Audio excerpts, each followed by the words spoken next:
প্রবাসী বাংলাদেশিরা এখন ছুটি কাটাতে দেশে ফিরে আসছেন এবং এর সঙ্গে বেড়েছে উড়োজাহাজের টিকিটের চাহিদা।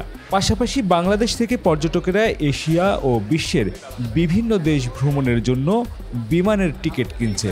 এই পরিস্থিতিতে বিমানের ভাড়া বাড়িয়ে দিয়েছে এয়ারলাইন্সগুলো, যার ফলে ভুক্তভোগী হচ্ছেন সাধারণ যাত্রী ও প্রবাসী কর্মীরা। সরকার এই ভাড়া বৃদ্ধির বিষয়ে পদক্ষেপ গ্রহণ করেছে এবং সংশ্লিষ্ট প্রতিষ্ঠানগুলোকে ভাড়া সহনীয় পর্যায়ে রাখার নির্দেশ দিয়েছে। আসসালামু আলাইকুম প্রিয় প্রবাসী ভাই ও বোনেরা, আজকের ভিডিওতে আমরা কথা বলবো বর্তমান বিমান ভাড়ার বৃদ্ধির বিষয় নিয়ে, যেটি প্রবাসী কর্মীদের জন্য একটি বড় সমস্যা হয়ে দাঁড়িয়েছে।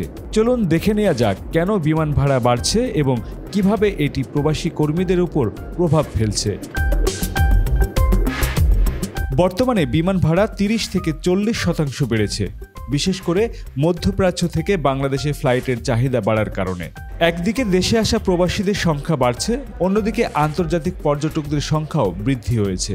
এর ফলে টিকিটের দাম বাড়ানো হয়েছে।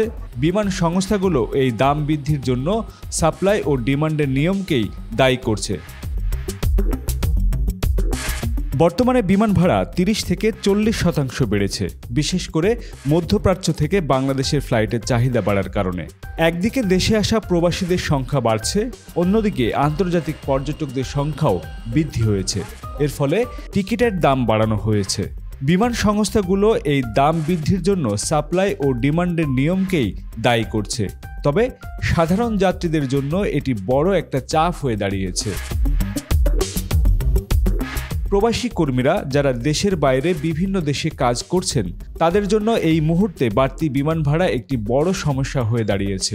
মধ্যপ্রাচ্যের দেশগুলোতে বসবাসরত বাংলাদেশি কর্মীরা যারা নিয়মিত দেশে আসেন এবং আবার ফিরে যান, তাদের জন্য এই বাড়তি খরচ আরও বড় চ্যালেঞ্জ হয়ে উঠেছে। বিশেষ করে যারা নিম্ন আয়ের, তাদের জন্য এই ভাড়া বৃদ্ধি সহ্য করা কঠিন হয়ে পড়েছে। এছাড়াও ওমরা যাত্রীদের জন্য এই সময় টিকিটের চাহিদা বেশি, যা দাম বাড়ানোর কারণ আরও শক্তিশালী করেছে। সরকার এই বিষয়টিকে গুরুত্ব দিয়ে বিমান সংস্থাগুলোকে চিঠি পাঠিয়েছে এবং ভাড়া সহনীয় পর্যায়ে রাখার অনুরোধ করেছে। বেসামরিক বিমান পরিবহন ও পর্যটন মন্ত্রণালয়ের চিঠিতে বলা হয়েছে, বিশেষ সময়ে অকারণে ভাড়া বাড়ানোর বিরুদ্ধে সতর্ক থাকতে হবে। তবে বিমানের ভাড়া আন্তর্জাতিক প্রতিষ্ঠানগুলোর সঙ্গে সম্পর্কিত, তাই এটি নিয়ন্ত্রণ করা সহজ নয়। বিবেচকও এই ভাড়া কমানোর জন্য বিভিন্ন উদ্যোগ নিয়েছে। তবে বিমান বাংলাদেশ এয়ারলাইন্স সহ অন্যান্য এয়ারলাইন্সগুলো তাদের ব্যবসার সুবিধা দেখিয়ে বলছে মৌসুমে ভাড়া বেশি থাকবেই।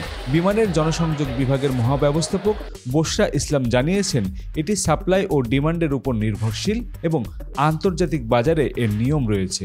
তাদের মতে বিমান ভাড়া কমানো তাদের ক্ষমতার বাইরে, তবে কিছু অফার দেয়া হচ্ছে যাতে ভাড়া কিছুটা সহনীয় হয়। এমন পরিস্থিতিতে প্রবাসী কর্মীদের জন্য সরকারের আরও উদ্যোগ নেওয়া উচিত, যাতে তারা কম খরচে দেশে আসতে কিংবা ফিরে যেতে পারেন। আমরা আশা করি বিমান সংস্থাগুলো এবং সরকার এই সমস্যার সমাধানে কার্যকর পদক্ষেপ নেবে, যাতে প্রবাসী কর্মীদের যাত্রা সহজ এবং সাশ্রয়ী হয়। যাদের এই পরিস্থিতি মোকাবেলা করা কঠিন, আমরা তাদের পাশে আছি। প্রবাসীদের জন্য আমাদের পক্ষ থেকে সবসময় সমর্থন থাকবে। ধন্যবাদ। আল্লাহ হাফেজ। ভিডিওটি কেমন লাগলো তা কমেন্ট বক্সে লিখে জানাতে পারেন আপনার মতামত, লিখতে পারেন আপনাদের চাহিদার কথা। আমরা সেভাবেই বাংলা প্রবাসে তুলে ধরতে চাই প্রবাসীদের কথা। ভালো থাকবেন, সুস্থ থাকবেন, নিরাপদে থাকবেন।